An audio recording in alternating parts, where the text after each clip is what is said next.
Okay. Okay.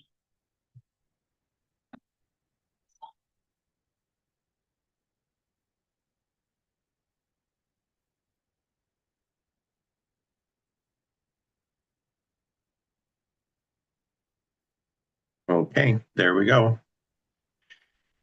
So let's see. Cynthia and I are back. Welcome back to Old Guy REI. We are going to be going over the highlights of our last accountability call, which was on December 3rd. And we had a couple of new people join us that night. One person from Virginia, and the other person lives in Maine and invests in Maine. And they shared their stories with us. Neither one of them had been, well, I should say one of them started in 2016, and he was doing new builds.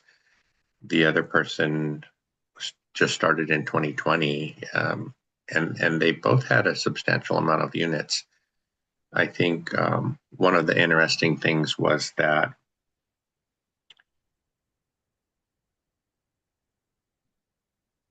there are two different types of investing, and they had both been successful in what they were doing, which was really encouraging. A lot of people got a lot of value out of what they talked about that night.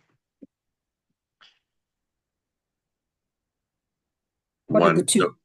What did you say the two types were? one was doing new builds, and he's in Virginia, and the other person was doing burrs, but he was doing burrs using business credit. And so I thought that was interesting because you and I went through the process of acquiring business credit when we started back in 2020. And it for us, it's just sitting there. I was trying to figure out a way that we could use it. And I think how he's built it over the years, he has quite a large line of business credit with the lender that he works with. And but he also did say that, so when you do a burr, most people think they want to do the burr, and when they do the refinance, they want to pull as much money out as they can, and sometimes that will create an alligator. But he doesn't always pull all the money out. He's happy with pulling enough out to get good cash flow, and then leaving the rest in there, and that gives him some options later on. I like that. Using the business credit, that makes sense to me. Except for I think at the beginning me was so new at all of this that having to have such tight guidelines so that you don't get stuck paying that high interest on a card. That was the scary part for me because that would really throw everything off altogether. So I think once you're started, you're established, and you know what you're doing, and you know your market and your season, then doing it with that would make sense because you don't have to worry about all the things that you already worry about when you're investing at the beginning. Yeah, but I think he did mention the interest that he was paying. That most recently was like 7.75%, I believe. So it's not outrageous. And So if you're, is this through credit cards or is this through something else? His, yeah. yeah, so business credit cards are one thing, but like you and I opened a business line of credit a while back, a few months ago, but it typically wouldn't be as high of a interest rate as a credit card would be. So when you do that, at least in his case, when he makes the monthly payments, they're interest only. So that's pretty small amount, I guess, compared to what you borrow. And he was saying he was doing projects around 100,000. So what would that be? I think that's 7,000 a year divided by 12, whatever that comes out to. So it's a fairly small payment. So how does that work? So you borrow this money, and that's not from a credit card, that's from the bank, right? from a line of credit. Yeah, business line Okay, of so credit. so a business line of credit. So you only pay the interest, and then after it's so is it like a balloon payment afterwards? You have to pay the whole amount, or how does that work? Well, you pay it all back when you could kind of think of it kind of like a HELOC. Once you do Oh, your BRRRR and refinance, then you pay the whole line off and each then time. you, but the line doesn't close after you've done it once. It stays open. Right. Ah, I like that. Yeah. That makes more sense. I like that. Yeah. So I think just say for example, so if he borrowed 100,000 times just call it 8%,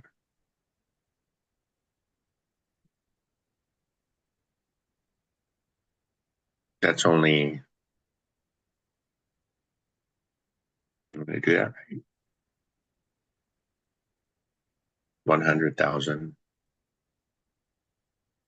times 8% divided by 12.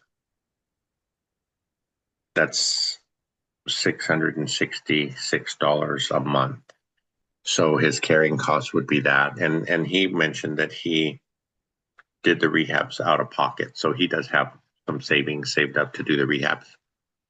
So does wait, wait a minute. So when you're running your numbers, you add that, you put that in somewhere. You put that in somewhere so that you don't, it doesn't end up being an alligator. Well, yeah, you have when you run your analysis in the beginning, you would include the carrying costs and um, the money that you're going to be putting into the property to rehab it. Um, Uh-huh. it used to be, you could go into a deal, buy a deal, and if you the money you put down plus the money you use to repair it, if you could be all in for 70% of the after repair value, then that was a good deal. But I think for us, we would want to be more like 60% because that's a bit more conservative.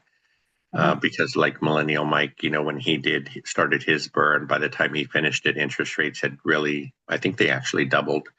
So you never know when something like that might happen. So you have to be ready for that. So is that on a, so then is that a variable interest rate? Because if it goes up, because if I borrow money at, let's say, 3%, and then isn't that for the life of whatever that loan is, or is it a variable where it could raise as time goes? Yeah, the business line of credit is probably an adjustable rate. There is a cap though, so it can't just Mm. go crazy. But what happened to Mike was say he bought a burr in February, right? And he got the money to buy it, he had the money to rehab it, but then in if the bird took too long and say he could only refinance in August, and by August the rates had changed. So when he Oh. went to refinance, he instead of thinking he was going to have a 4% interest rate when he started, it was almost 8 when he finished. So that Mm. really blows your payment out of the water. Right. Um, let's see. But one of the other cool things that I thought he was talking about was so he's doing burrs, and obviously when your burr's done, you get an appraisal. And he was talking about how he goes out and get comps for the appraiser. So he'll actually hand him a few comps for the area. And he says one reason he likes to do that is because sometimes they'll send an appraiser from a different area and they don't know your area. So they might miss some things that are important, Mhm. and it would actually decrease the amount of the appraisal. But he tries to give them as high a appraisal comps as he can. That way, they have more information about the area and his property, and they're more likely to. He said a lot of times they don't come in exactly as high as he sent them, but they're close enough so that he can take all of his money out if he wanted to. So I thought that was a good tip. Oh, that's smart. Yeah, one thing I wanted to say about that too is on when we started the call, I was I always let everybody know that the call is recorded, but that night we talked about some things that we can't put on the air, so we're not going to release that recording. Okay. If it's just a sentence or a word or something that we need to cut out, then Frank can cut that stuff out. But when they're talking for 20 or 30 minutes and a lot of it is sensitive, then we won't release the video. And that happened that night, so we won't be releasing that video. So I wanted just to say, for anybody who watches this in the future, um, that all of our calls are recorded, and when people sign on to join the meeting, it tells them the meeting is being recorded. A lot of people don't pay attention; they just click that OK button. So, so just be aware. A couple of the other thoughts I had at the beginning of the meeting. One was to ask people to actually come on camera with us, because when uh, if you think about that and we release a recording and somebody's watching it in the future and all they're doing is staring at a bunch of blank screens with names on them, I don't think that's as appealing as seeing who's speaking, getting to know the people that are in the meeting and things like that. So if you're not too camera shy, to please come on with us for that reason. And for me too, because sometimes it's kind of, I don't know, I feel kind of silly sometimes just talking to blank screens. So if they could come on, that would be great. I also that evening wanted to thank a lot of the new what well, a lot of people consider themselves newbies, right? They don't have a property yet, or maybe they just have one. Maybe they've just been at it for a year or two and think they don't have anything to offer. But it's been evident that a few of our newbies, I would call them sleepers, because they're super knowledgeable. And like we've heard before, we're always ahead of someone, right? We know more than someone. And just through the questions and the comments and everything that they bring to the meetings, I think they know a lot more than they think they do. So um, I wanted to encourage them to keep that coming. And I don't know, I told them too, I still feel like we're newbies and we've been at it for what, 5 years now. But when we talk to people and we can keep up with conversations these days that a few years ago we didn't really have any idea what people were talking about. So that's been a nice transition for us. Um, That's still the same thing that happens. I mean, the people that we started with, I think all of them still consider themselves newbies, but when you have people like, Michelle and Anna who are doing amazing things, or, Mikey and Mark and all these people and Cody, I mean, it's just amazing to me the things that they're doing. And when you ask them for help or you ask them questions, that knowledge is so evident. It's amazing. And I think just sometimes people compare themselves to like Dion or Zuber or Lumberjack and so then they feel that they're newbies. So yeah, I think that's great to watch everybody grow. yeah, I think that's a hard thing not to do, like to compare ourselves to other people, especially the ones that we aspire to be like Dion or Matt. I mean, not having the hundreds of units like Matt does, but just just getting your systems down. So, the next time you buy a deal, you remember a lot of the things that you didn't verify on the previous deal and things like that. So you're not making mistakes over again or having those hard lessons.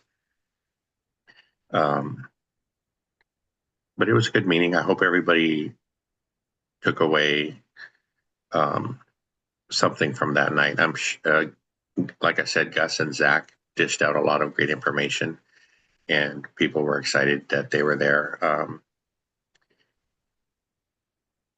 But other than that, I think that was about all. in that meeting. So again, just encourage people to come to the meetings in case we can't release the recordings for some reason. I know, you know, Mark used to get cut out a lot, so the meetings went from 3 hours to 1 hour after we got rid of all his silliness. But that's You been have a to fun admit, though, when he doesn't show up, you miss him. You have to admit you miss him. thing. We always miss him.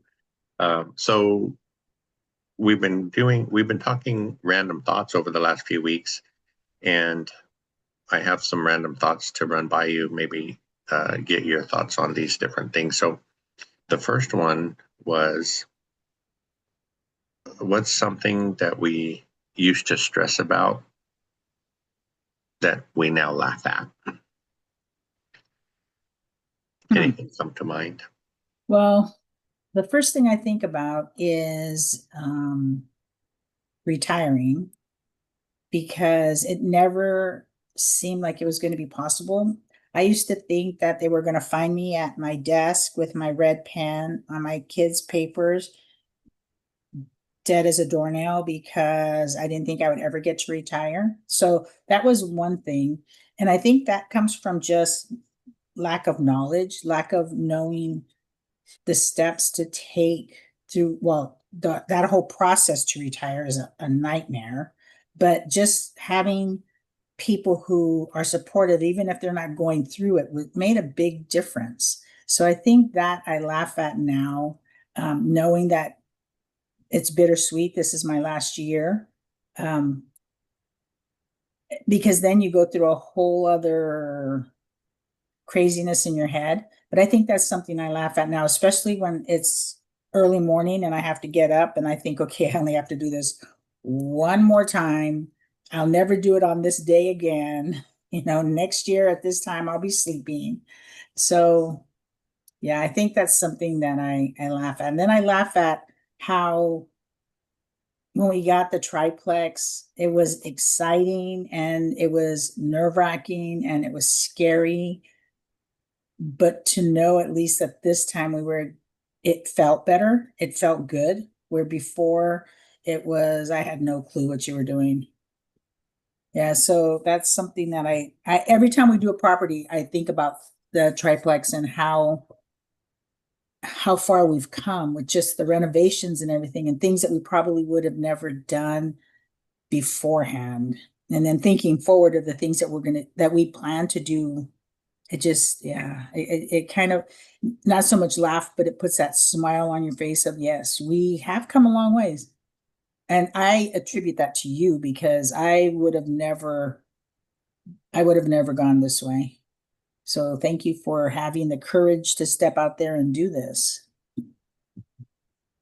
Yeah, it was. I think the first thing I think about with that statement, something we used to stress about, and I wouldn't say we laugh at it, but going through everything that we went through recently with all the repairs, it just seemed like, it was one thing after another. If it wasn't a repair, it was a vacancy or um,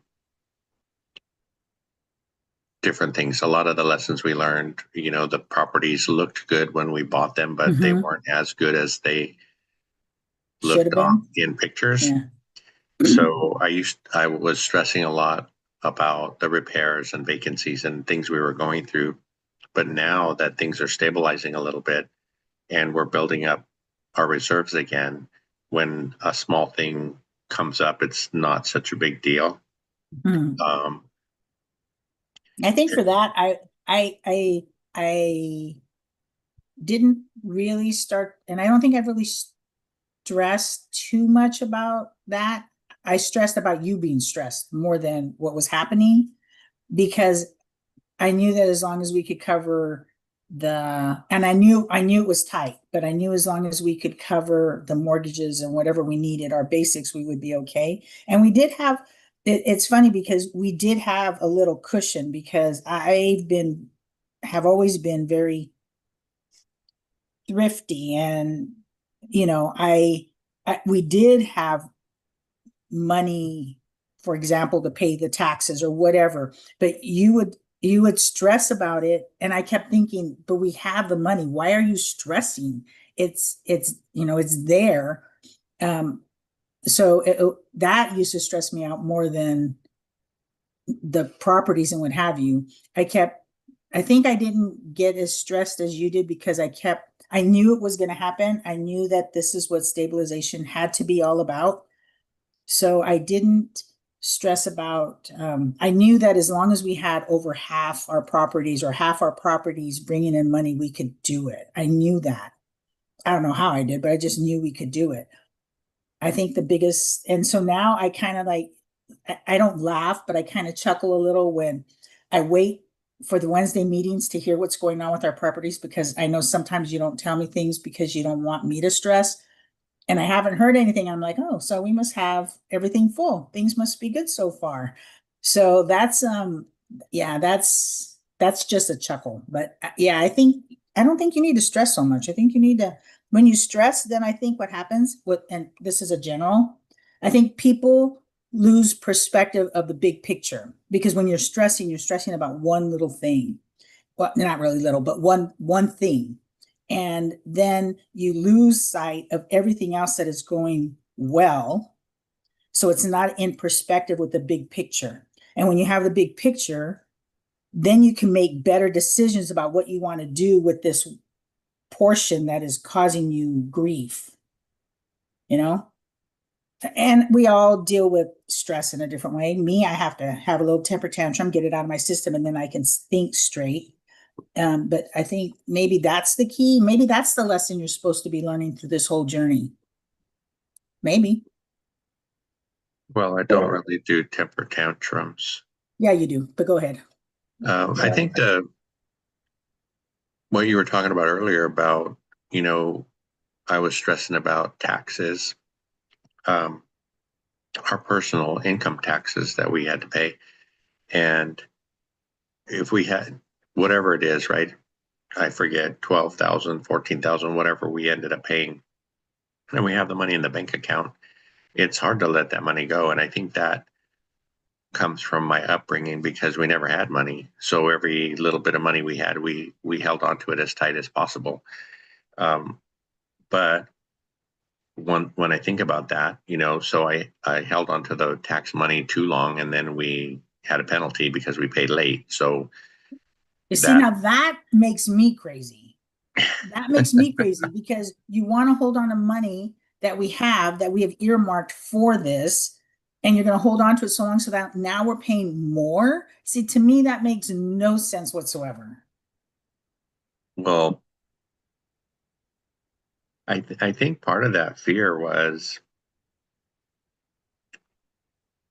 what if something else comes up and we need that money for like a real emergency, right? So I know we're eventually I realized we're going to have a penalty for paying the taxes late, but I don't know what situation could have come up, but what if we needed $5,000 to do something super important, right? That We would figure it out. We figure it out. We could figure it out. But but so let's say the taxes were 15,000 and we get a penalty of $1,000. Okay, well, if something came up that was 5,000 we had to pay, we don't have to come up with 4,000, but now we still have to come up with 5,000 because we paid the penalty. hmm, So that just that's doesn't I make guess any I sense. don't I wasn't looking at it that way, obviously, but okay, moving on. The the next I just want to know, do you guys notice that he moves on when it's oh yeah, now I see it. uh, we have a few people with us. You've been saying hello to everybody, but I wanted to say hi to them all too. I think Grumpy was here with us. Josh Burdick, it's always great to see you. Rick Freeman, thank you for that comment. That's awesome. And Big Val. Um, so the next thing would be something we wish we would have learned 10 years ago. Something I wish I would have learned 10 years ago. Um, I think one thing is that I would have made sure that so over 10 years ago, I wanted to move to Washington State. I found this beautiful property with everything we needed and more. It was very doable. And you didn't want to go to Washington because it was, oh, it's too rainy and cold. So I dropped it. And now that you have friends up there, all of a sudden Washington is this Hawaii of the main island, and you just need to be there. So I think I would have made you somehow see the goodness of that move, and you would have moved and things would have been easier. I think one of the things, if we get to move, if things work the way we think they're going to work, and we do get to move wherever we move, it's just as you get older, it's harder because I don't want to say set in my ways because I am and I'm not. I can be pretty flexible, but you know where things are. You don't have to think about it. You know what to do. Emergencies, you know what to do. There's no hidden anything, that makes a big difference. And then, especially with health and what have you, you know where everything is, what to do, how to get there quick, and what have you. So, learning something new as you get older, like living in a new place, it gets to be more of a challenge and a stressor than um, if you're younger.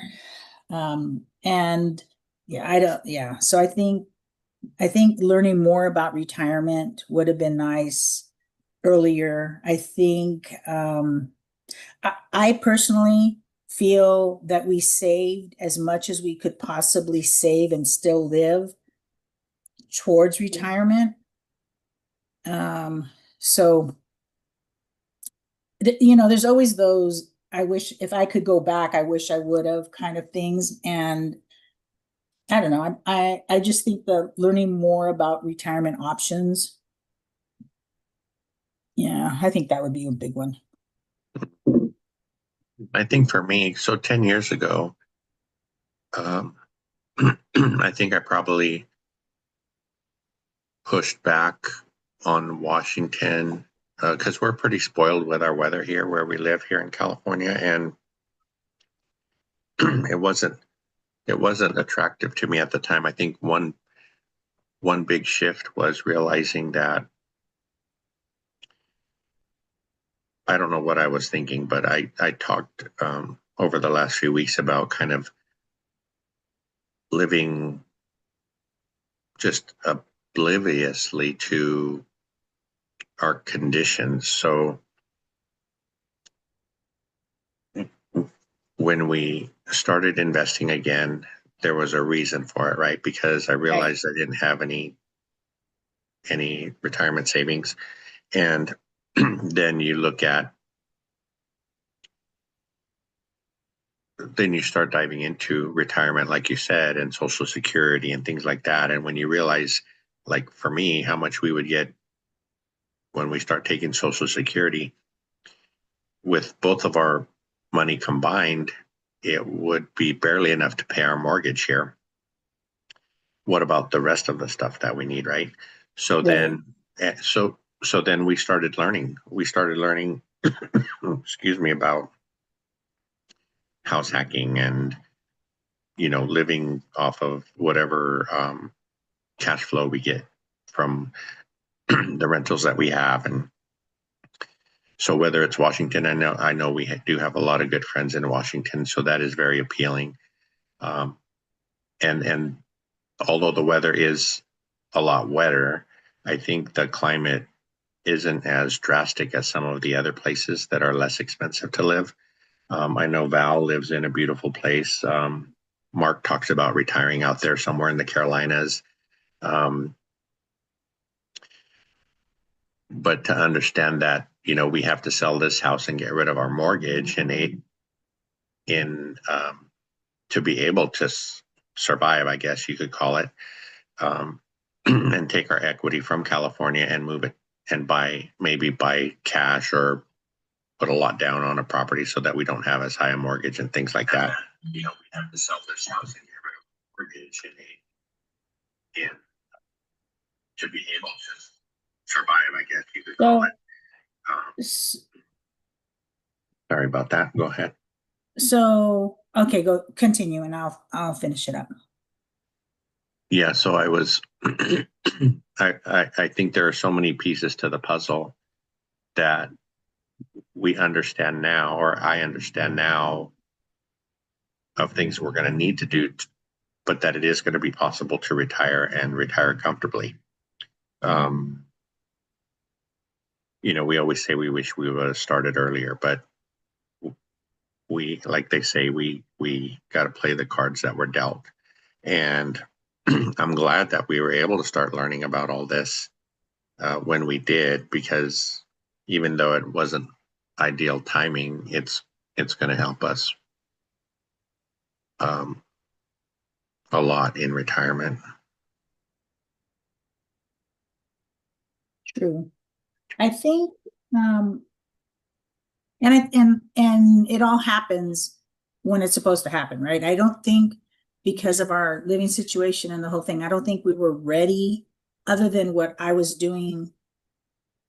We weren't ready to really think about retirement, and we weren't going. Now we're not going to house hack. Then we probably could have, and it would have been fine.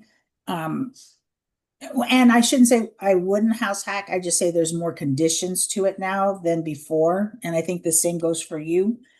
But I think, like I said earlier, sometimes as you get older and you get a different perspective on things, and there's some things that you are willing to do, and some things you just say, yeah, not anymore. And that's okay, because then you learn other ways to do things. I'm glad we were given the opportunity to start looking at real estate, or you were given the opportunity to start looking at real estate. And I'm glad that you hooked up with the people you did. First I think it was Bigger Pockets. Was that who was it first? And then Ashley, and then so on. You went on and on, all the people, which is great. But yeah, I think the way we got here, we had to I think going through all the challenges we went through helped us to be better investors, from the bankruptcy all the way through all of the properties being empty or whatever was going on with them, all the way through. I think all of those things have helped us to be better investors, not just what happened in real estate. I think we're more aware of things that are possible to happen. I don't think there's anybody out there who thinks, oh man, what if I go into bankruptcy? That's like the farthest thing from anybody's mind. But in my mind, that's number one. It's like, okay, we're not going there again. So what is it? Is this going to put us in that situation where it could possibly happen again? So I think all of the experiences we've gained to now have really put us in a better position to be smarter investors. Yeah, I would agree. Um, and I think we're a lot better off now than, obviously, than the first time we tried it. But and I think we have options, and our equity here wouldn't pay for something in cash up there. So, but we do have a family member that wants to move with us, and we would probably split the cost of a property. So that makes it possible for us to. And along with that comes, yes, it would give us an option to help us to get there sooner or whatever. But there's also other factors that have to be considered in that. So, and now having some of that real estate behind us, you look at properties differently when you're looking to buy, because I think it's different when you're looking for something to buy and something to invest in. I know we always say, whatever you're investing in, look at it as if you wanted to live there, you know, but I still think there's a difference. And so the need is different, because we're not looking for just one house. We need to find a property with two houses and a shop. So I think that makes a big difference. Because if I was looking to invest, I wouldn't be looking at two houses and a I shop. still think there's a difference. And so the need is different, because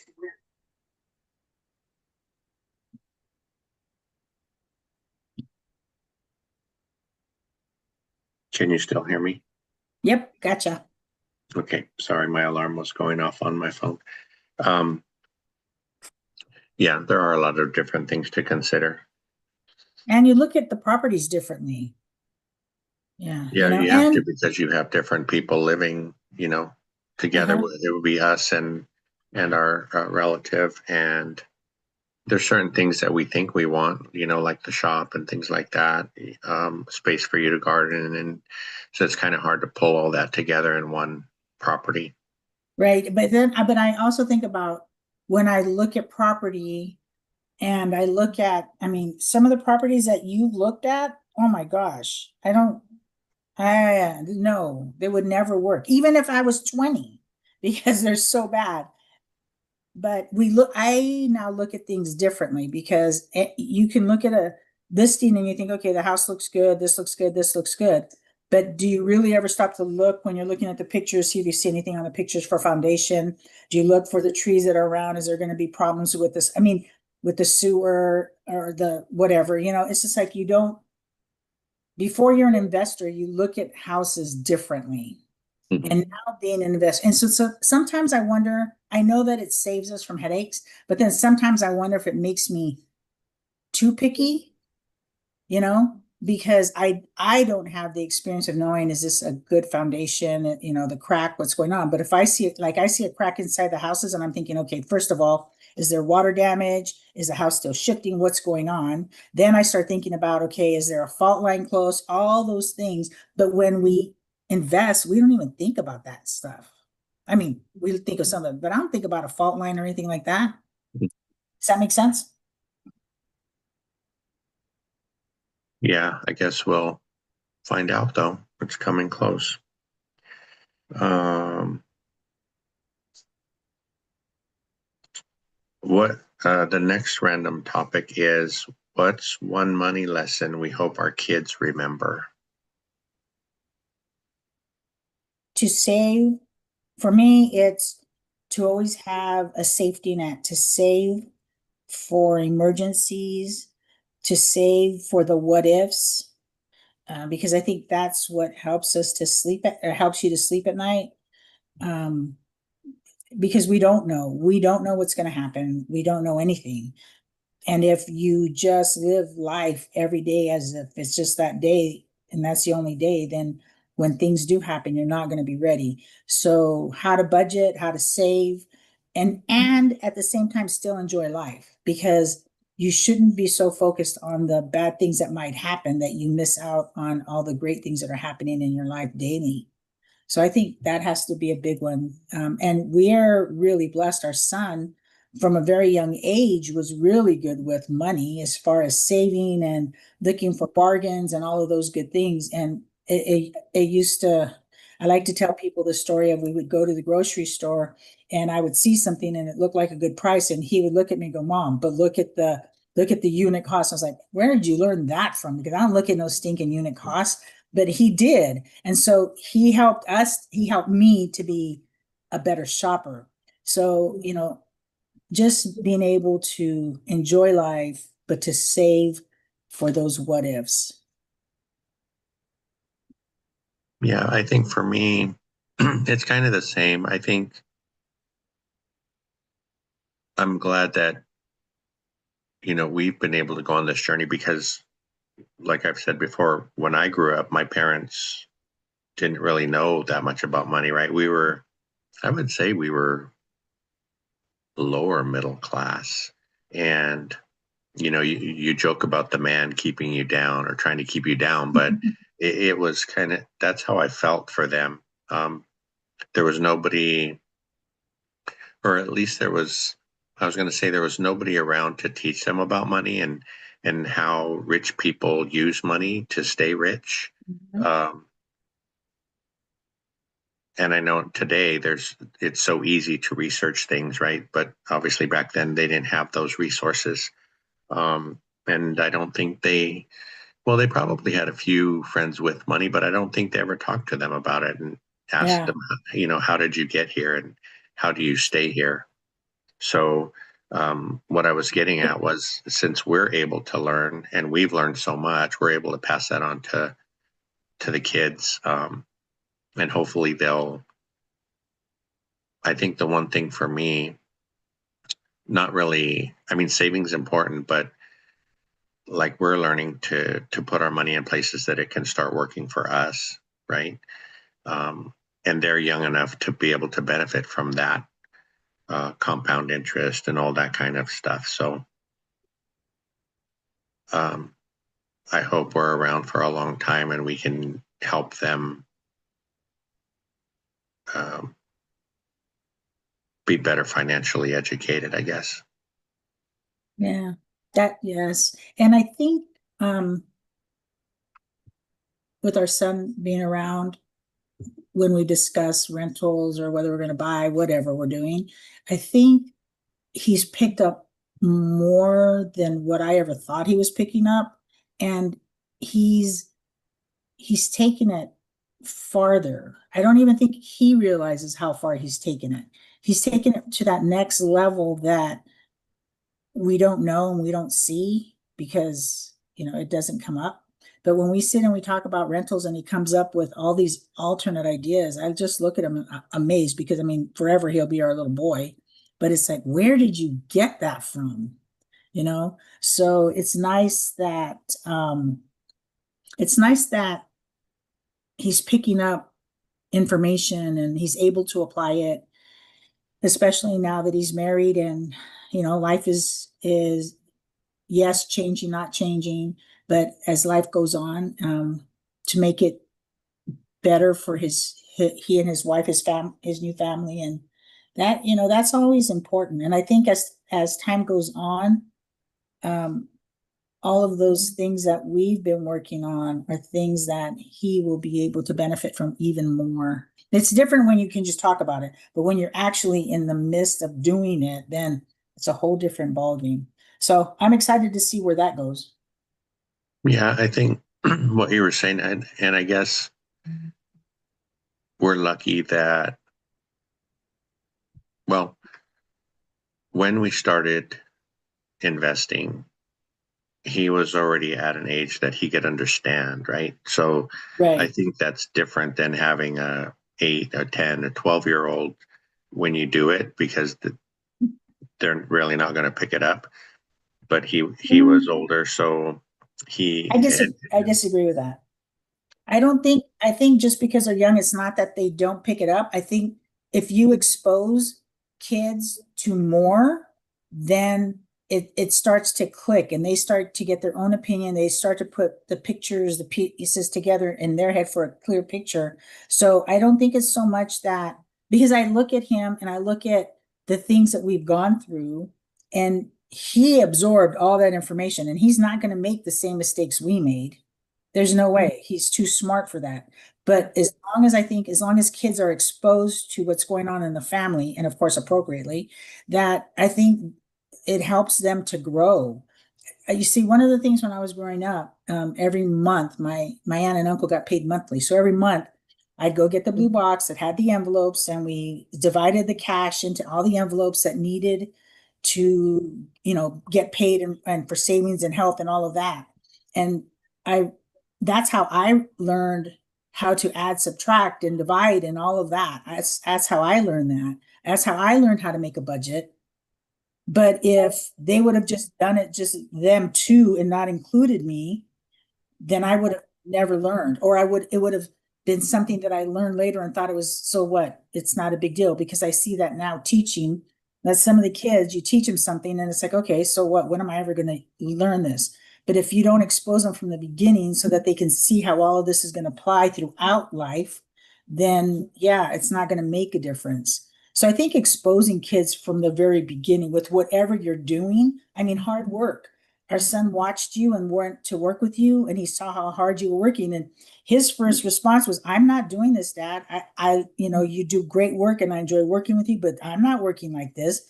if you would have never taken him to work and you would have never exposed him to all those things, one, he wouldn't have something to fall back on if he ever needed it, number one, because he is good at the things that you do. He's right up there with you. So he wouldn't have that. And then number two, he wouldn't have had the idea or the thought of, I don't want to work hard like that. I want my brain to work hard, not my body.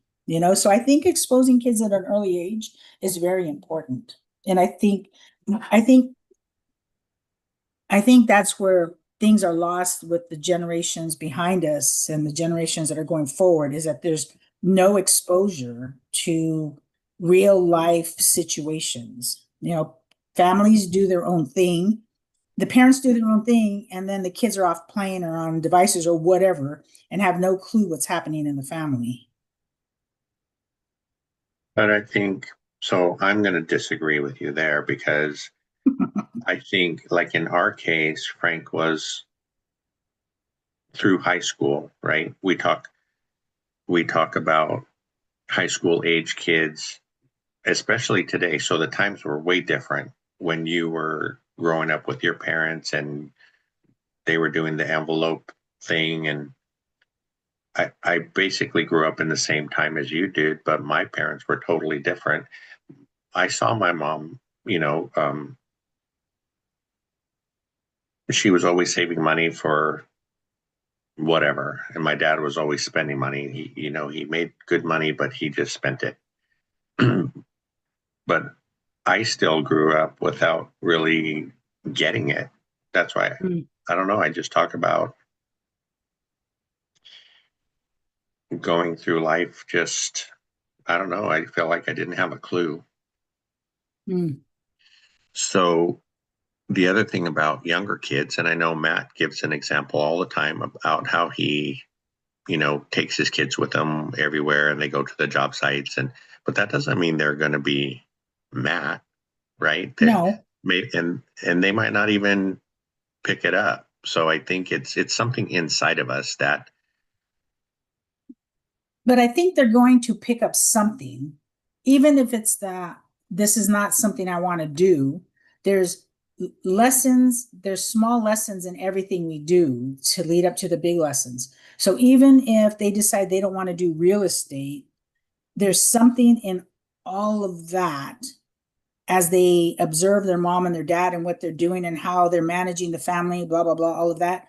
There's something in there that they're going to pick up and is going to become part of them as they grow up. So then now they have better options, better ideas of what it is that they want to do or not do. Yeah, they may not go into real estate, but I bet you his son or his daughter, whoever goes on jobs with him, are going to remember how their dad talks to the workers or how respectful he is to others. Those are all lessons in the big picture. So I think so. I guess, I have strong opinions about different things. I don't really have a lot of hope for kids these days. I know there are exceptions. I think our son is an exception. Um, I think Lynn just jumped in. So I think Lynn is an exception because she's younger, obviously, than both of us, but what she went through in her life shaped her um, in a positive way. So, But think most of the about it. people that are here, Flavio too. I mean, Flavio is a really hard worker Yep. and he is smart with his money. So it's just, it's just certain people. It's not everybody. Everybody wouldn't do what these people are doing. Exactly. And somewhere they learn that, whether it's from the situations they were in or their family, they learned how to deal with things and how to do it better. Right. But you could have, so just take my family, So for choices. example. I Mm-hmm. have, I have two sisters, right? We all grew up the same, but every one of us is different, right? On um, how we deal with money, how we deal with people, when we grew up, I think, I joked about it before. Like my sisters always thought like I was the little prince because they felt I had special treatment throughout my life. But we all grew up the same. We all got the same punishments when we did things wrong, but we all came out different. And so that's what I mean. I think it's something inside of us that points us hopefully in the right direction. I think, Mhm. and I don't know if you call it, I grew up late or I matured late or whatever it is, but I just didn't have any understanding how life really worked. And then it was later in life and realized I had to catch up. Um, but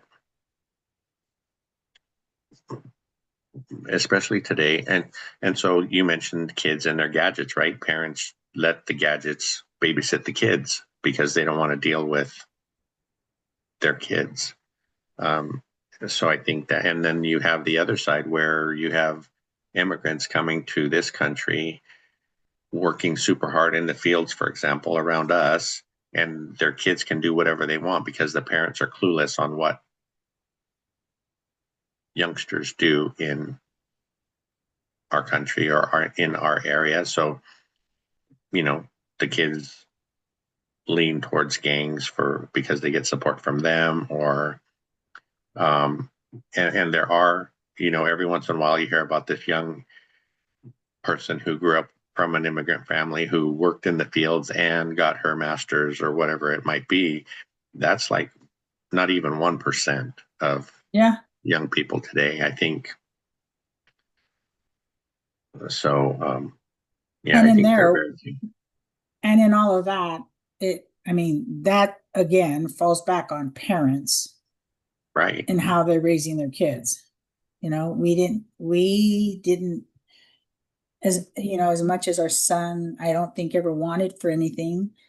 I don't think he was spoiled as in any new, well, I think he's also an exception because he didn't care that he didn't have the best label clothes or whatever. He didn't care if we shopped at Kmart or whatever.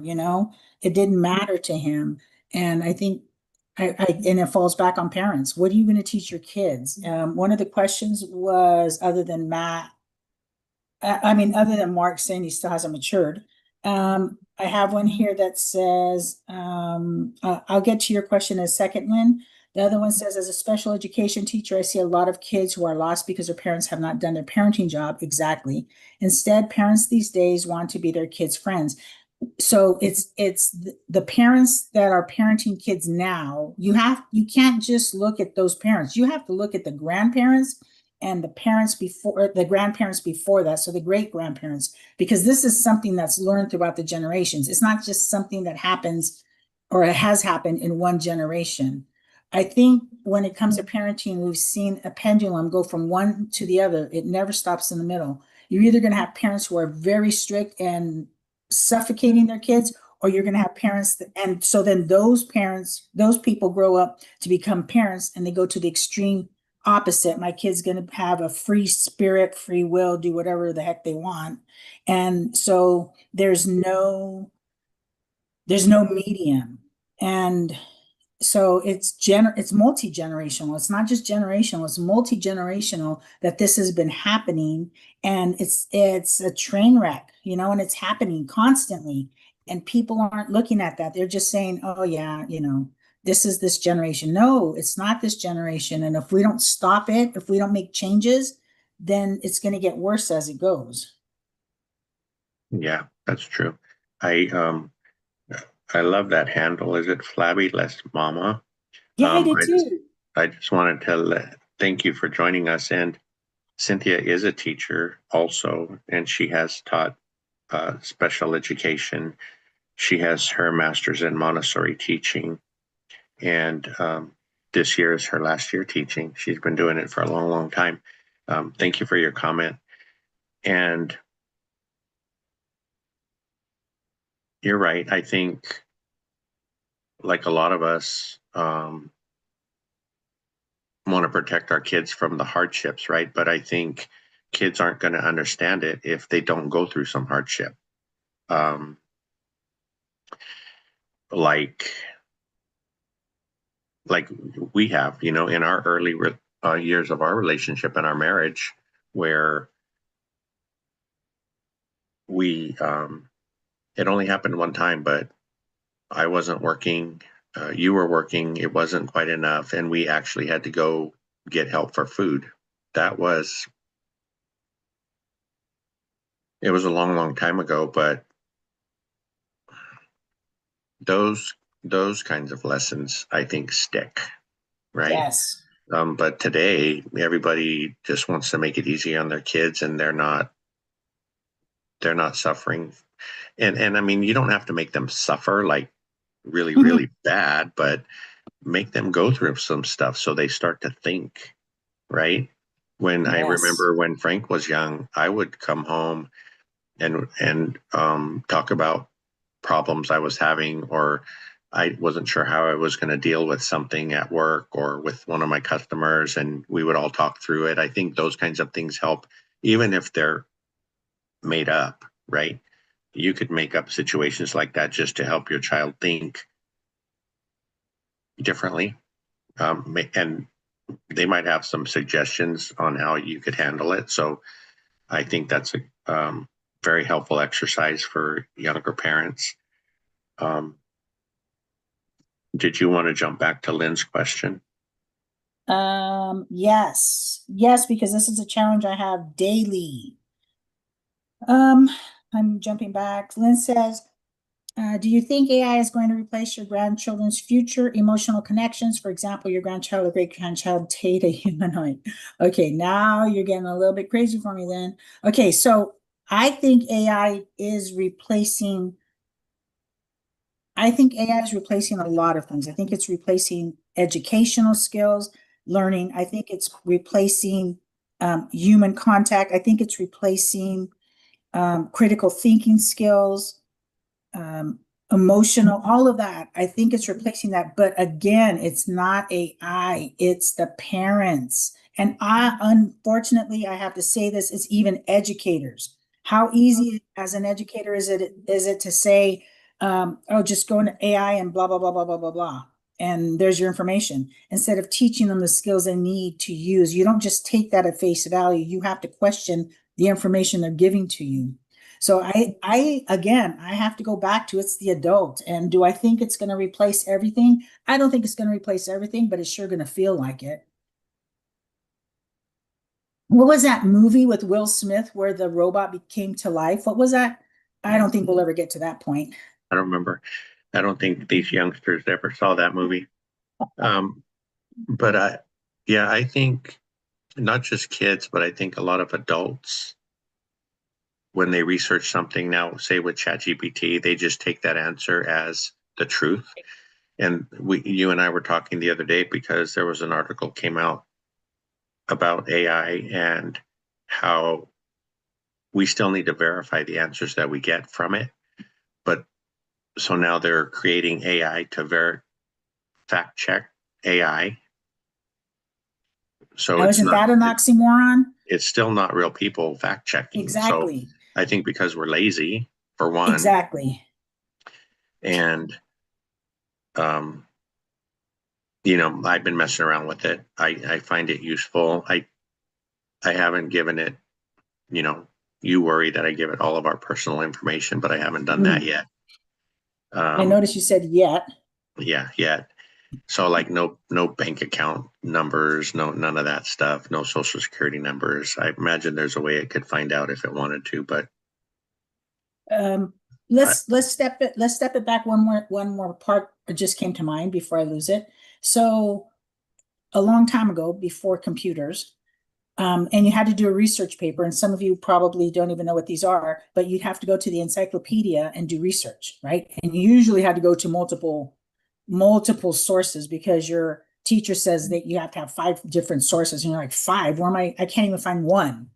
So teachers had to teach those skills and people had to think for themselves. Now with AI, it's so easy that those skills that people were learning back then, they don't have them now. So multiple times I look at my kids writing and I say, okay, you don't even know the meaning of these words. How can you tell me this is your answer?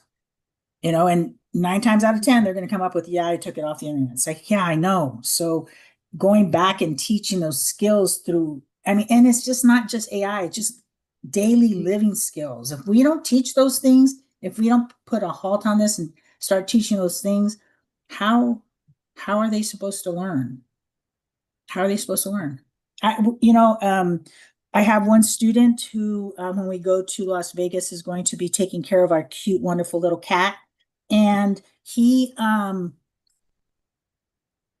says to me, I asked him, how are you doing and all that. And he says, I'm doing this. I said, what are you going to do with your money? What's your big buy? So used to kids saying, oh, I'm going to get a new car or whatever. He goes, well, I'm looking at investing. I'm looking at this. And I had to stop for a second because I was so happy. I was so happy at the fact that he was even thinking about this. And then he said, I know I need to get into some real estate. My dad and my mom and I have been talking about it. And I said, whoa, and I said, if you ever want to talk, get a hold of us. That's what we're doing. That's why we're going in February. And he was really excited about it. So I see glimmers of hope here and there of kids who are really looking ahead and being ready. When I was teaching sixth grade, I had a sixth grade child, and I call him a child, who was a big teddy bear and such a goofball in class. And one day we sat down and we were just chatting over lunch, and he tells me, he's been investing in the stock market. He already had real estate. I mean, he had, and to watch him transform and give me this information, there was stuff I had no clue what he was talking about. But to see how passionate he was and how much somewhere along the line somebody gave him this information and it piqued his interest and he just took off. This kid in sixth grade would never have to work, but that was never his goal. His goal, I mean, he had other goals of what he wants to do in life, but it's like sometimes you just need to pique that interest somewhere, you know? Yeah, Uh, well, that's what I was saying though about those special people, right? It's something in him. He was born with something special, and he could understand. I mean, if he had even spoken to any of his classmates about stuff he was doing, they would not have had a clue. I think that's for sure. I think one thing that you have shared over your years teaching is, and Flavio mentioned it a little bit about, or maybe it was Rick, that nowadays both parents have to work and Yes. they don't have time. They barely have time to get home and help the kids with homework and dinner and all the Uh-huh. things. But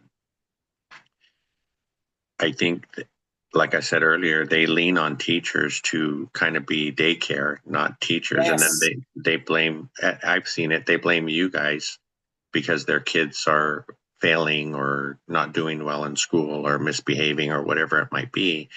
And it was really evident. And the parents were shocked into reality during COVID because the kids were at home learning online and they got to see how their kids really behaved. And I think a lot of Yes. them were so grateful when COVID was over and they could get rid of their kids again. That's so true. One of the things that we had a parent who said to us just recently, because I work at a private nonprofit, so we're tuition based only, and said I pay good money, which he doesn't, but I pay good money for you to make sure my child behaves, learns what he's supposed to learn, and is able to survive in the world. And I didn't mean to, but I had to laugh because it was like that was the most ridiculous thing I'd ever heard. I don't get paid enough to raise your child by myself. You're supposed to do it with whoever is walking alongside. It's not I'm the teacher, I'm gonna, that doesn't work. Yeah. One quick thought I had about that when you were saying it was, I wonder what generation that parent is, right? Uh-huh. Um, and what generation their parent was and how they grew up, because that's really Yes. that's really stupid. Um, Were you going to go back to any comment? I think you were going to go back. Um, Oh, it's Carrie. I didn't realize that was Charles' wife, but that's awesome yeah, that she's here. yeah. So Flavio had said, that I considered a bad parent. I gave them everything, and not really, because you're still teaching your child. To me, spoiling your child and giving them everything is like, I want this. They use it for 2 minutes and then they never use it, and you're going into debt and everything else, and not taking care of the whole family because you're so focused on, I need this child to love me, to whatever. And so I'm going to keep throwing stuff at them instead of sitting down and having a real conversation. So Flavio, to me, it's all about balance. Let me see. A lot of great people in here this morning. Thank you so much. Carrie says, I teach a technology class and my Friday work for students while I reteach those who need it is I give students facts and questions that they have to go out and cite a credible source. Yes, I do that too. Good going there. Mark, are we talking about AI taking over as someone or on here, or is someone on here using AI virtual image? Wouldn't it be a great teaching moment to show how people need to get out of their comfort zone and learn how to do public speaking? And then Flavio says, first day of school after vacation is a relief for parents not having to have them all day. Uh, Yeah, I and think, Grumpy, go ahead. and I love Grumpy's. He said, I'm the grumpy contractor. Need to add Frank to that list. As a grumpy contractor? Is that what you're saying? I, Okay, go ahead. yeah, I'm not sure. Maybe Jim could clarify that. Does he want me to be grumpy too?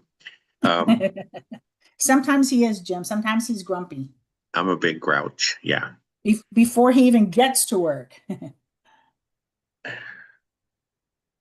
I think Lynn has a point. She says soon we'll have robots raising our children. But isn't that what happens when people put their kid in front of the TV and they just sit there for hours? And that's pretty much the same thing, I think. But Well, another side of that, when years ago, I've been doing this kind of work forever, but I had wealthy clients that had nannies for their kids, and it was kind of sad because the kids were more emotionally attached to the nanny than the parents.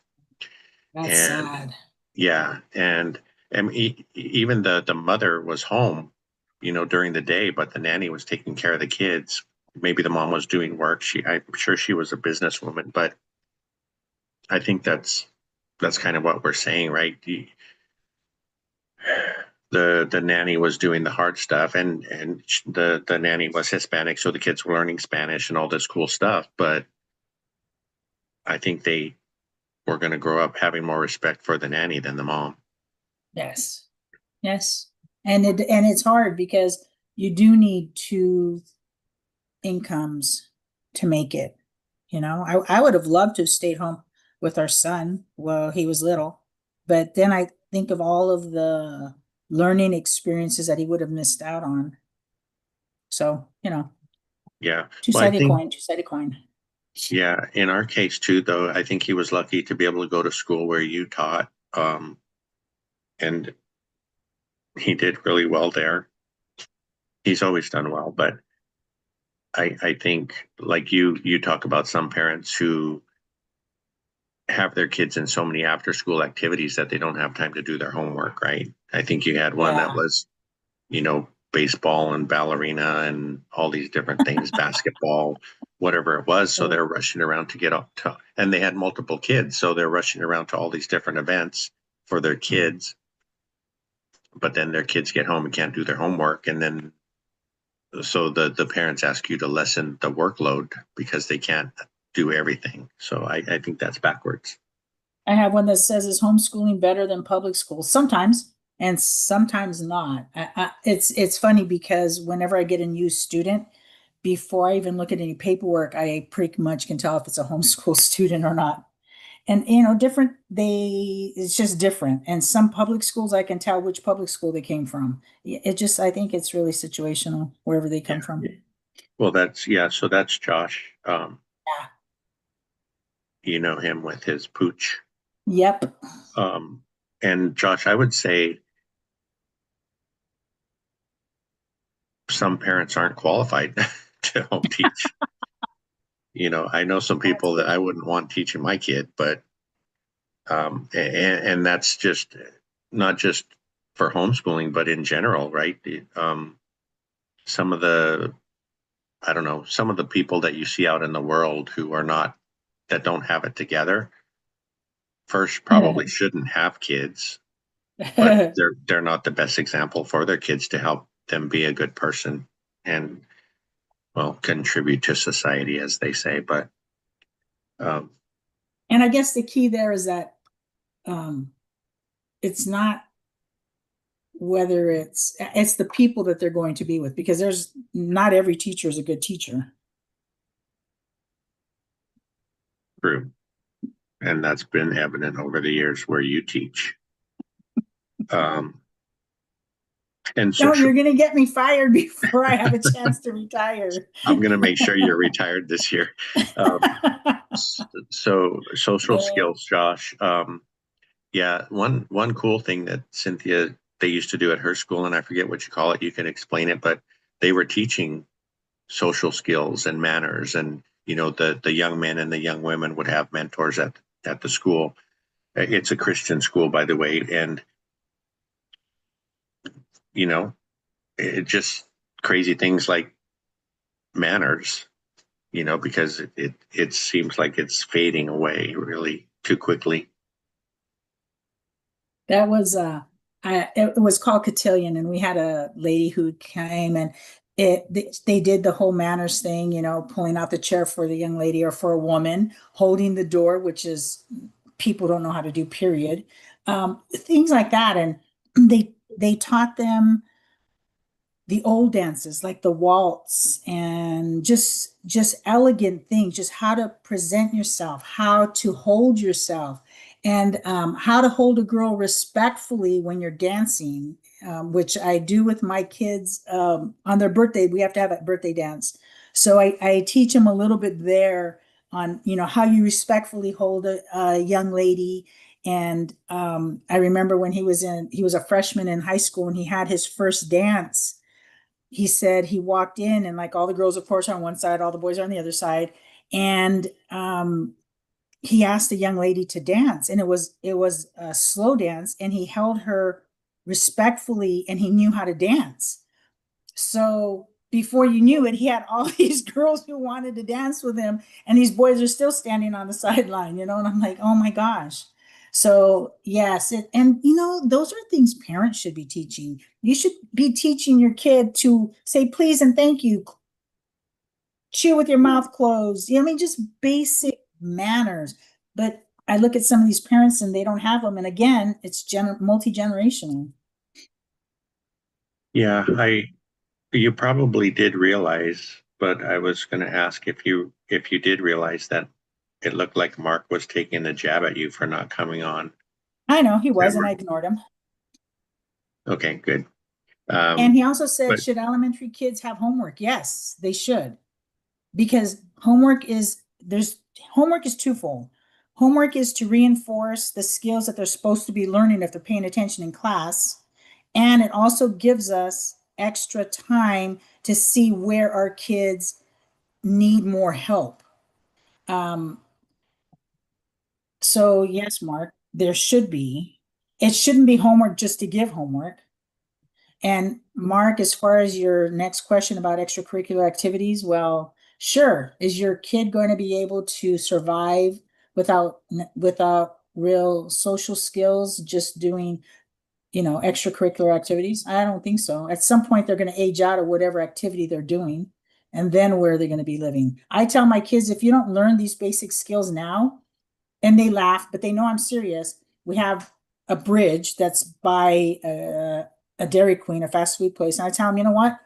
When I drive by to go to Dairy Queen to get my ice cream and my fries, I will wave to you. I will not stop. I will not feed you because you had the choice, and it's all about choices, to learn these skills, if not at home with me. So you make your own choice. I think whether he realizes it or not, Mark did have a good point about people getting out of their comfort zone. So I wonder, like for me, it's like hard speaking in public to a group or anything like that. And I wonder where that comes from, because you're not taught that, right? Um, do you think it's like from your friends, or I don't know, wanting to share your opinion for fear that everybody else will think you're wrong or you're dumb or something like that? But years ago, when I had to do it, when I had to start doing it, somebody had mentioned the fact that the people that you're speaking to don't know that you have a fear of speaking in public. So if you don't show them, right, it shouldn't be an issue. So that's what I started doing. I just started to pretend that I was a good speaker. And I think that's helped me over the years. But there's, I mean, not just today's kids, but for several years, I felt sorry for young people, because kids are pretty harsh they're hard on each other, and you see that through like all the teen suicides and things like that. What they're going through, there's a lot of pressure that shouldn't be there, but we don't realize it until we're older, that those things they shouldn't be happening, and they're not that important to want to hurt yourself or anything like that. But Exactly. it's just out there. Um, well, I don't know how to say this. So, teaching public speaking skills is it's supposed to be happening in the classroom. Okay, we do it through presentations, we walk through how to do this. I mean, and it's not something that's only going to happen in a year. It should be going on forever and ever. Amen. And it's okay for me as a teacher. So one of my biggest anxiety things, and I know I'm a teacher, one of the biggest anxieties for me is every trimester we have award ceremonies, and I have to go up and I have to say something and I have to introduce the award recipients and what have you. First one is saying a name wrong, even though I know them. And the other one is just expressing the importance of whatever their child is receiving. And it's not something that I can write down, because I think to me it has to come from the heart. But it is the most, oh my gosh, for 2 days before, my anxiety is high. And I share that with kids and I tell them, you guys, you need to be praying for me, because it's coming up. I'm starting to get anxious.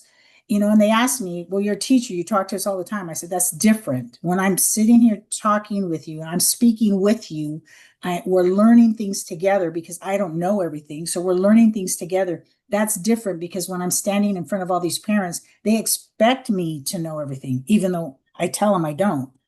So I think it's helped a lot of them to see the impact it has on me when I have to do it, and to see the difference. And I think it helps them when it's time for them to do it in class. And I have to remind them, these clowns, you're with them every day. You've been with them since kindergarten. So I think that makes a difference. But I think that public speaking used to be part of the curriculum. I don't know in public school, but it was in the private schools. It was part of, and we have it in our middle school. We do it as an extra in our curriculum. We do that, and we teach them those skills, but those are hard skills. And I'm constantly telling my kids, you know what? Don't worry about what those clowns think of you. Think about what you think of yourself. How do you see yourself? You're confident.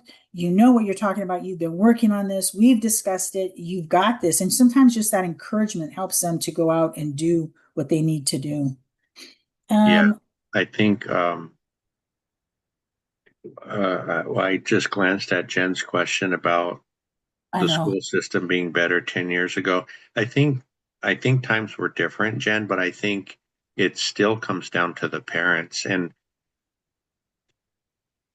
because, like I said earlier, I've seen it with Cynthia and some of the, not all of the parents, probably very few of them, but like she said earlier, they expect Cynthia to make good people out of their kids when they're not doing that at home themselves.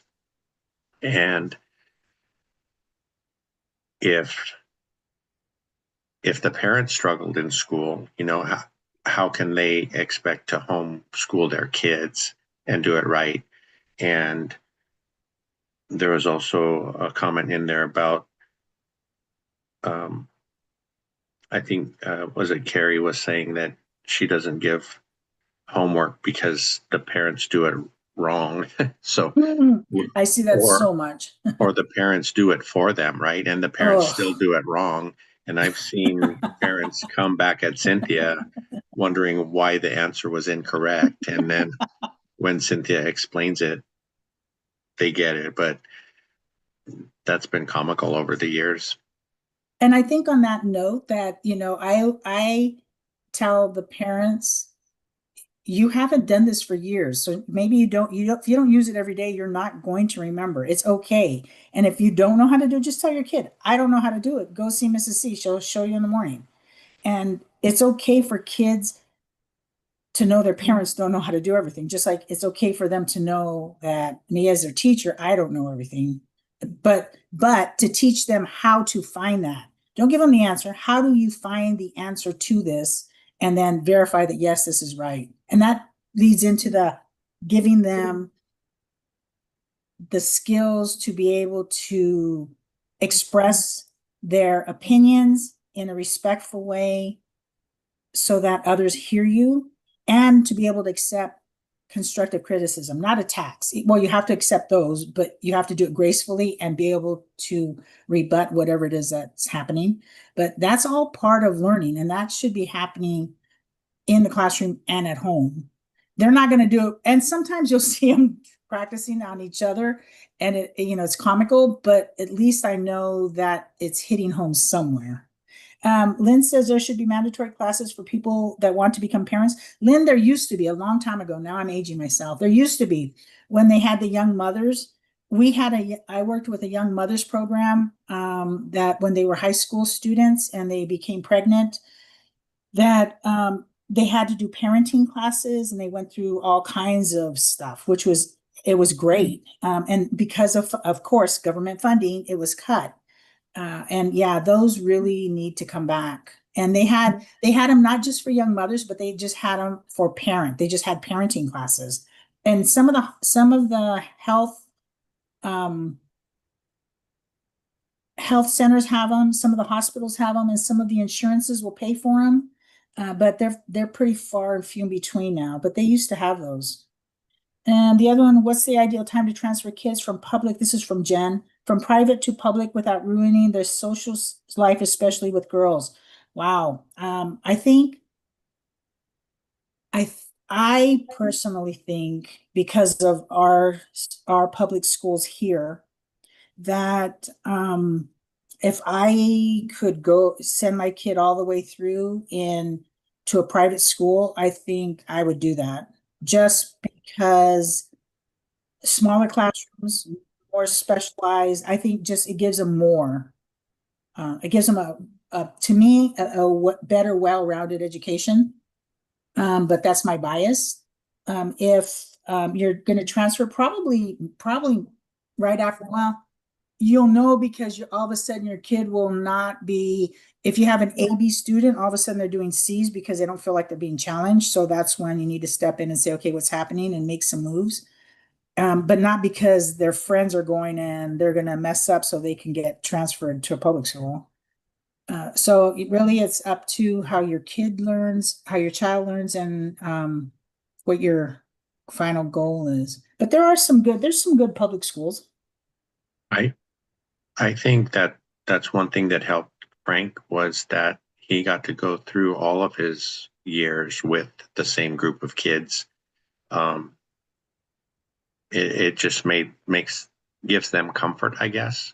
Um, I know jumping from like your school goes up to eighth grade, but some kids transfer to other schools after sixth grade or starting at sixth grade. And I think that's a rough transition because they're the new kid again.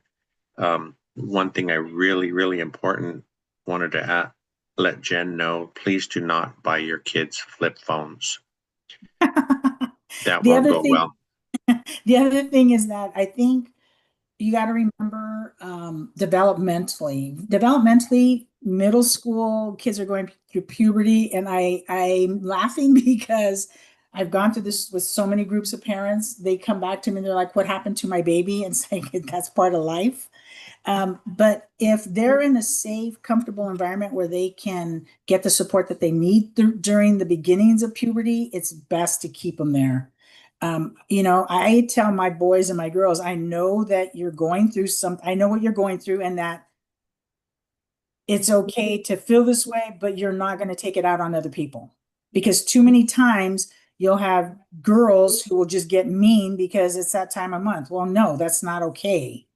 I had one young man, it was in sixth grade, who he, one of my quietest, most gentlest boys, one day decided, I don't know what got into him, his hormones kicked in or something, jumped up out of his desk, you know, pushed his chest out and looked at me. And I looked at him and like, are you seriously going to try this? And the young man who's going to be house sitting for us, he stood up and said, no, you need to sit down because you're not in your right mind right now. So, puberty is a big thing, and that happens in middle school. So that's something to take into account. Let's I think see. before you go on, I think I well, I don't know if I should say this or not, but I'm going to say it anyway. You know Oh, me. I oh, think girls are meaner than boys for sure. oh, And yeah, I definitely. think I think I was going to tackle Jen's question about would you put your kids in private school even if it slowed down your investing? Yeah, I would. Um, I think Jen, I've told people, well, relatives mostly, but close friends too, that when when a when your kid's born, that's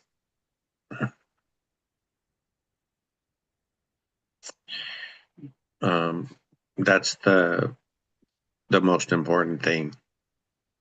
Yeah. We see it this way, that your child is a gift from God, whatever you believe, but we believe that God gave us our son, and it's our job to raise him in a godly way, the best we possibly can. And God will bless us to bless him. And if, I would laugh because Frank had asked what's the funniest thing. I remember back when Frank was out of diapers. Oh my gosh, I thought we were rich again, because all of a sudden we had this money we didn't know we were I mean, you're putting it out, but you don't realize how much. Then he went from, when he was in elementary, I worked at the same school. I never saw my check. My check went just to his education. Then when he went to high school, the same thing happened. So it's like, even if it would have put us back 20 years to retire, that's that's our, I don't know, that's what we're supposed to do. People say, I give anything for my kid. Well, that's what we did or we've done. And it's not, I will give anything to my kid. It's, I will give everything to my kid as far as how you raise them and what you're going to sacrifice in order to make sure that they're going to be the best person they can be. Does that make sense? Yeah, but I also think to look at the other side of Jen's question is like, and I know that she's probably thinking, I want to give my daughters the best life I can. So, building up this rental portfolio is going to help me do that. Mm-hmm. So that's certainly understandable. Yeah. But So go ahead. I mean, like if Frank has kids, Frank and Angela have kids, it's and I've said it to other family members. I said, once that kid's born, like every decision you make, you need to think about that Yep. child first, right? Exactly. Um, Yes. and that's just how we think of it. Um, you know, and that's super important to me. But um, that's the truth. I don't know. Flavio was talking about giving everything to his kids, and you just said it. That doesn't mean spoil them to death, right? But um, it means think of their welfare first before you think about anybody else or yourself or anything like that. So that's how I see it. Yeah. And Lynn, I'm a public school kid also. I went all the way through high school, public school, and then was able to get my degrees in private school. But yeah, and again, it goes to the teachers, it goes to the environment, it goes to your parents, all of that. Yeah, all of that makes a difference. So, yep, I'm a public school kid too. He asked, Flavio asked, what do I think about homeschooling? Again, Flavio, I think it really depends. Not all parents are good teachers when it comes to academics. And they don't always know, they don't always see the big picture of where things are going. Um, that's one of the things I've seen with my kids and my parents is when parents come in and ask me, why is this not right? I can say, okay. But they'll say, well, we could do this. It's a shortcut. Yeah, but later on it's going to bite them when they're trying to do algebra. So that's why we don't do it. So, it's really according to that parent. And Flavio, I love and Jen, I love flip phones. I was so fast on that bad boy. I would say, Flavio, if you want to upgrade to a smartphone, just have your kids teach you how to use it. I think it's that simple. And too, Lynn, I was Yeah. public school too. We didn't have money to go to. I don't think my parents would have sent me to a private school even if we did have the money. I think I think back then times were easier. School wasn't what it is today. I think more parents took the time with their kids Hmm. to help them through school, and And discipline. Oh my goodness. discipline's a big one. My I talk about that. My dad never spanked us or anything like that, but I was fearful that if I ever did anything wrong, he would, and that pretty much scared me. Well, pretty straight. I did a couple crazy things, but nothing too serious. And and also, Lynn, I think you have it. Like we talk about certain people having it and having the drive and having, I don't know, just the, I don't know what you call it, except drive to excel at whatever you do. Not everybody has that, obviously. I, when I was going to school, the big threat was if you don't behave yourself, you're going to public school because it was Catholic school, and um and those nuns, I tell you, they're mean. They can just, and those rulers come out, you might as well forget it. Yeah. So Um, yeah, no, and anyone who went to private school, they either were troublemakers or she was pregnant. Those were the only two things that put you in public school. So nope. I think Mikey had a question a little ways back. Mikey, you need to get back here and do this because I'm not so good with looking at all these comments. He said, what are key things where investing improved or challenged your marriage? Mikey, our marriage, whew, it's always a challenge with Frank, I tell you. What are key things where investing improved or challenged your marriage? I think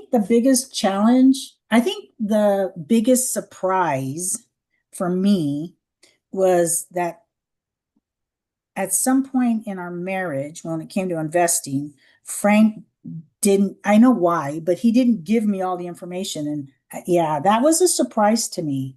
When he would go to meetings and he would tell you guys stuff, and I would sit in the living room and I'd listen to him, and it's like, wow, how come I don't know this before them? And I think that was probably the biggest challenge for me, was not to take it like personally, like it was something with me, but that he was trying to protect me. And then, of course, the flip side of that was then me telling him, you don't need to protect me on this. I can take this. I'm supposed to be your partner. So I think that's been the most challenging we've had. The other challenging part was when he first started this second time, and he made us, I'm seriously, we would sit, so his little part of the house, we have a little house, is in the kitchen, and a dining room table that's now his desk. And we would sit in there, and he would be talking to or doing somebody's class, and we would be sitting in there, and I'd be playing on my device, my son would be playing on his device, and we'd be looking at each other and rolling our eyes. And my husband would be so into this. It was like, that was the big challenge, to be supportive but not wanting to do it. That was a big challenge. Yeah, I think those were probably the biggest. And for me, it was not in the beginning, not realizing that, because like Cynthia said, I kind of forced it on them in the beginning because it was so important to me, and not, so it wasn't important to me for selfish reasons. It was important to me because I really believed it. We could have a better future by learning and doing it. But like Cynthia always says, if you try to force her to do something, she's going to push back really hard.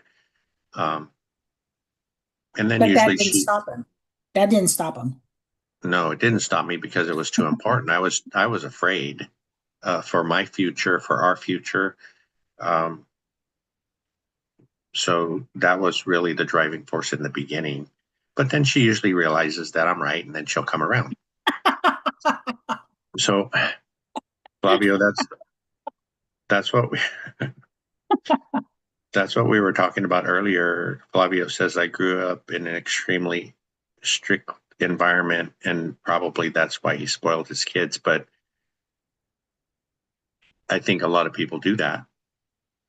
Um, you know, without realizing they're creating um, conditions for their kids that will lead them, I guess, in different ways where their relationships aren't going to be, as good. I'm not saying this will happen to your kids, but I think, for example, just say you give your kids everything, and then if they're all girls, you have all daughters or something, then they're going to expect to marry someone who gives them everything, or be upset when they don't get everything. Different things like that are going to come up later in life. But I think Flavio and his wife are very. I know Flavio's very hardworking, and I believe his wife is as well, from what I've heard. And so, hopefully, your kids will pick up on that. Like Cynthia said, our son did with me, and that's all. My dad, all he ever wanted from me was to be a hardworking person, and that's what we that's how I grew up with. And I was happy when my mom told me that one day, that he just wanted me to be a hardworking person, and that's what he was seeing in me. So that was a pretty good day.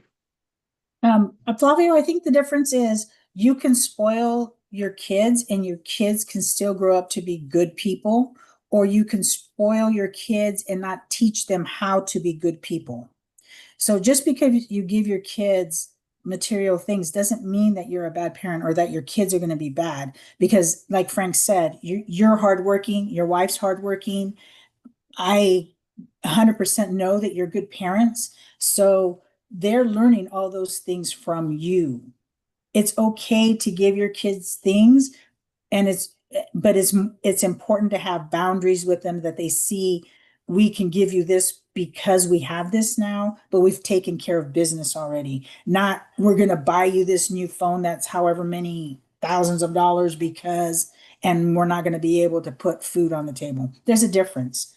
We have a we have a question that says, "Who is your amazing son more similar to, you or your wife?" I have to say, our son is more like his father in every way. You know that old saying about the apple doesn't fall far from the tree? Well, that's these two clowns.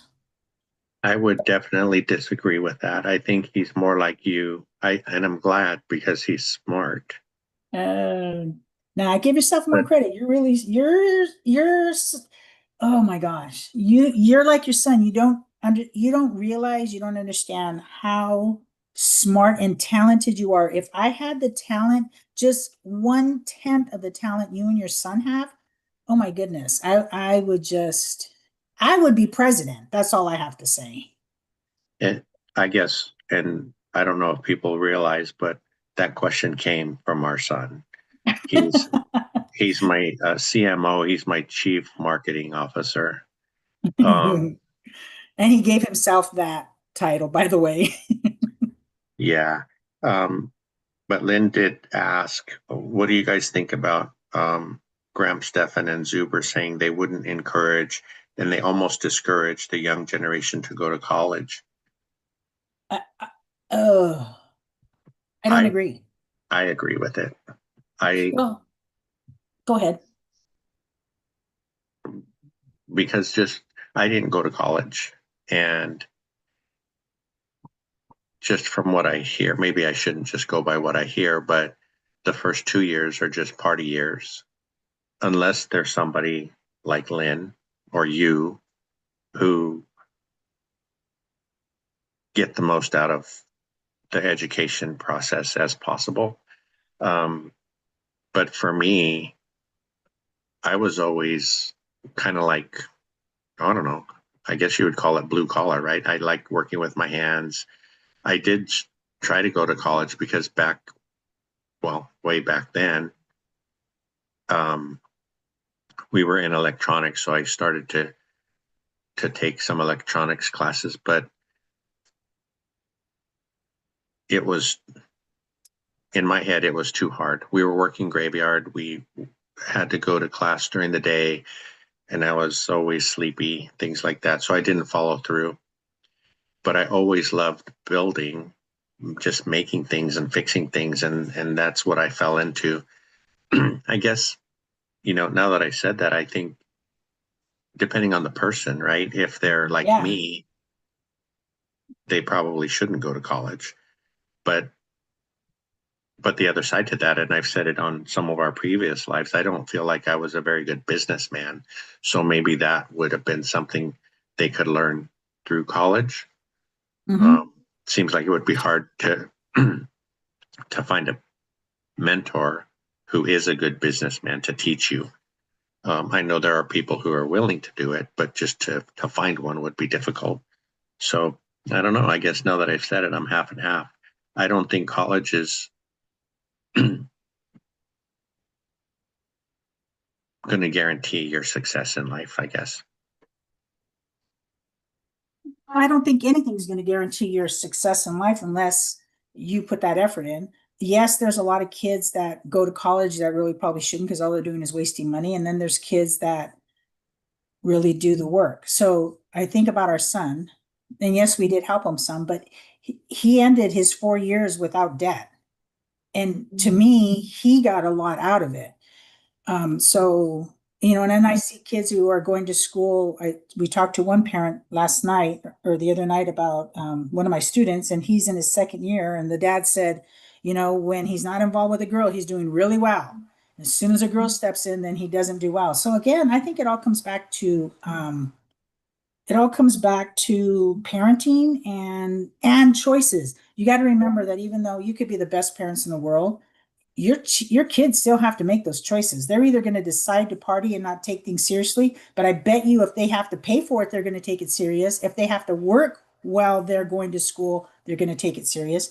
I'm going to hand off my mic for a quick second to your CMO.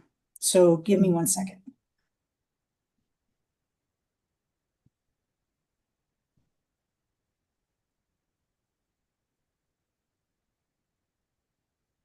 Hello. Are you there, CMO? Yes, I am. Unwillingly, if I might add. So, so my CMO, like I just mentioned, is my son, our son, Frank. So maybe a question for you, Francisco.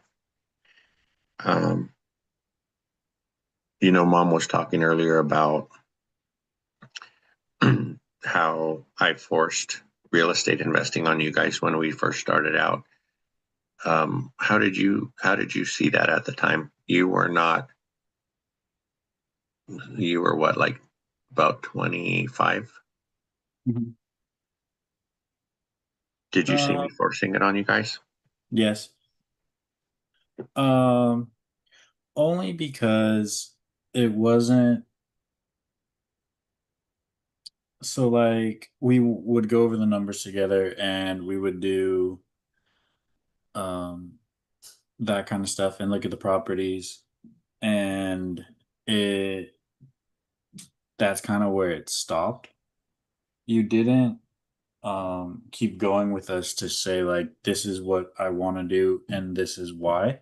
It was just here's the information, take it, So I think the way that mom learns is that she needs to get in it and she needs to keep on top of it. She needs to keep getting the information. So like we did the numbers and she would get it, but she needs to step away and really think about the numbers and then she needs to come back to you and say this is what I think and this is what I feel about it. And then you're more, I need to do this right now because you feel like you're missing out if you don't. But I think when you first started, you were really excited and you were really wanting to do it and not feel like you were missing out. So it was forced in the sense where you just gave us the information. Here's the information. This is what we're going to do. It wasn't like, well, what do you guys think past this step, Because even though mom was working and she couldn't put her full energy into it, she, she still had ideas and she still had questions about, the insurance or the property manager or stuff like that. And I think that the force behind it was this is what we're going to do or this is what we're going to listen to. And I think that if you guys would have come into it in your own ways, kind of like you are now, like mom has had time to digest it after all this time, and you're still trying to do things, still trying to learn more and learn, like expand your knowledge on the other parts of it. I think that now you guys are gelling better, you know. So yeah, I do think it was forced at first.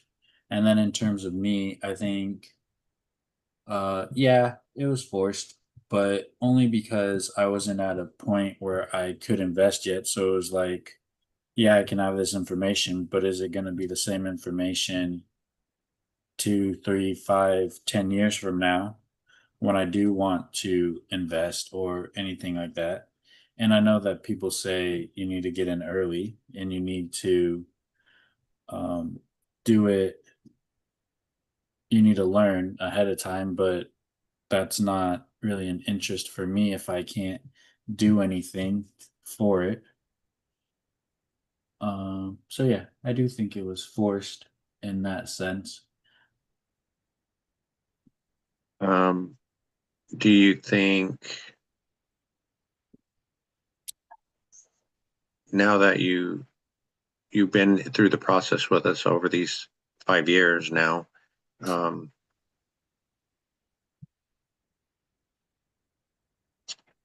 That- do you see it working? I do see it working. I still think that there's things that, well, looking back, I think that if you would have asked,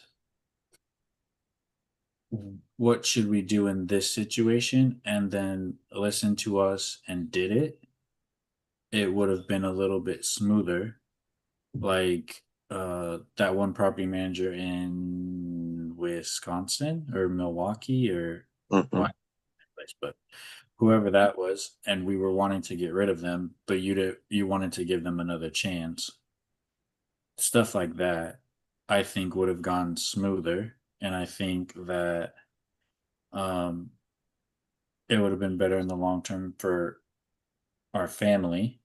And I do see it working now. I'm glad that all the properties are filled. I think that um, I think it's hard with real estate to see the progress unless you're in like someone like Dion's shoes where he just gets the money each month and then that's it, compared to us or, anyone else that you talk to in your group because it's like how you always tell us, like it's hard to see that it's working because Section 8 deposits the rent money on this day, but all our other properties do it on this day. So it's like you can't see this is how much you're making in the month you know, until that point. So I think now that things are all filled and things are coming in on a month to month basis, it'll be easier to see that it's working. Even though I think well, for you guys, I think it's hard because you guys need the cash flow because of where you are at in your lives. But the other part of it was you've had the triplex for however many years and however much appreciation you've gone from that has been working in the background. It's not that monthly gratification that you see every Mm. month has been growing. So you have been getting something on your investment, whether it's 1% or something, you know. Yeah, I think that's a good point, and I think that's something that we didn't even realize that, each year you should go back and look at your whole portfolio and look at those numbers, and I think that will help people keep going forward, right? Because after 2, 3, 4 years, you see the principal pay down from the tenants and you see the little bit of appreciation. You can see your wealth growing, and that will help carry you forward a lot.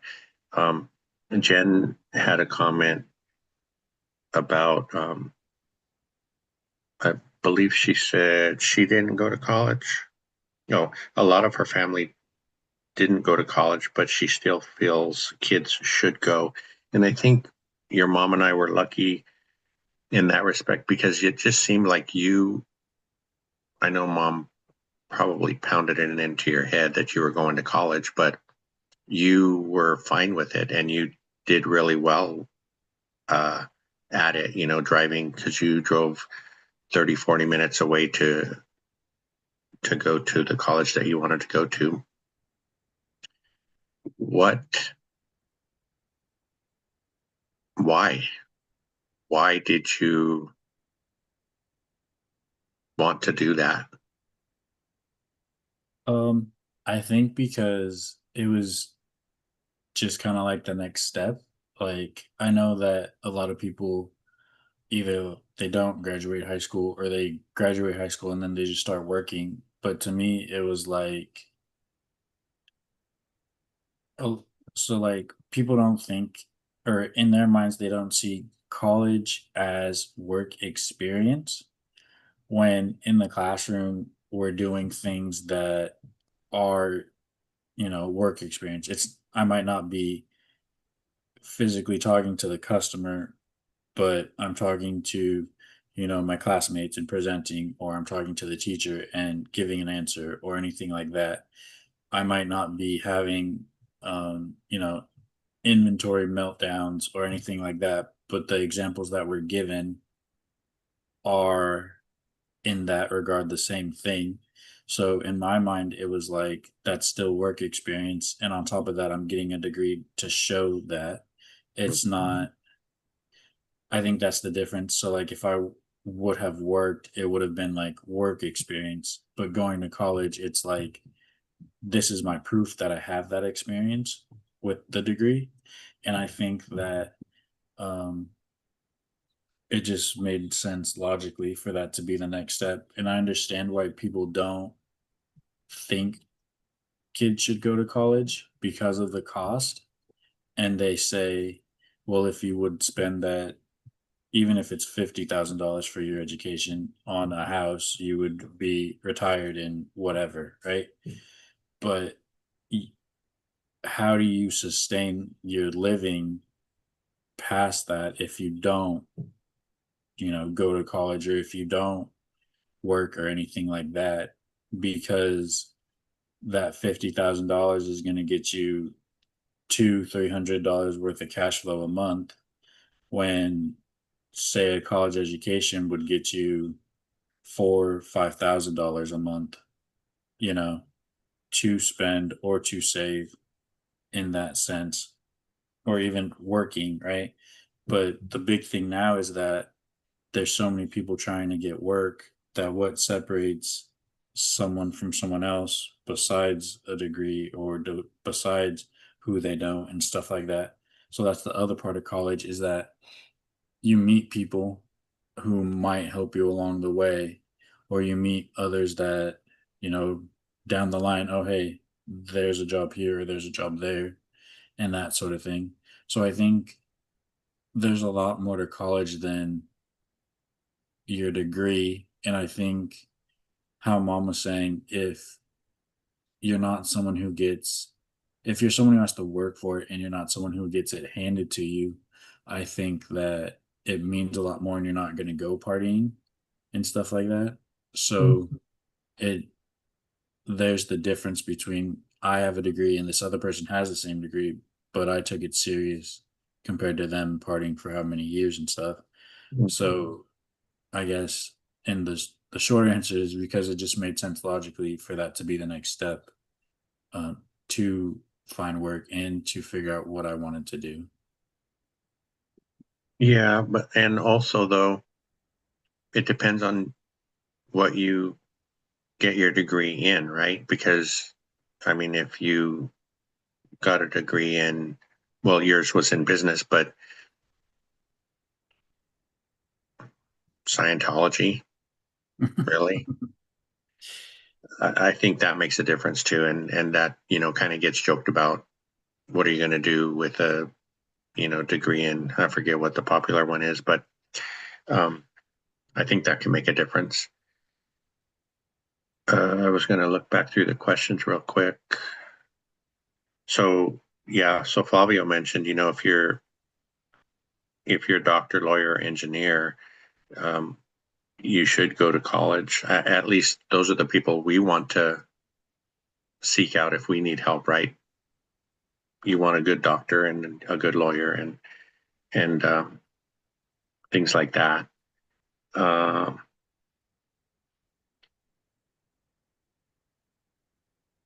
it looks like that's all of our questions, so we should probably end there because we're coming up on 2 hours. I really appreciate everybody hanging out with us for this long. We're not sure yet what's going to happen next weekend because Frank and his wife are going to be leaving, going back to Australia. But we'll try to put some notifications out there when we'll be able to get together again and do this. So I think we'll end it there. Awesome. Thanks Thank you. for jumping in. You're welcome. Okay, we'll talk to you all soon. Bye.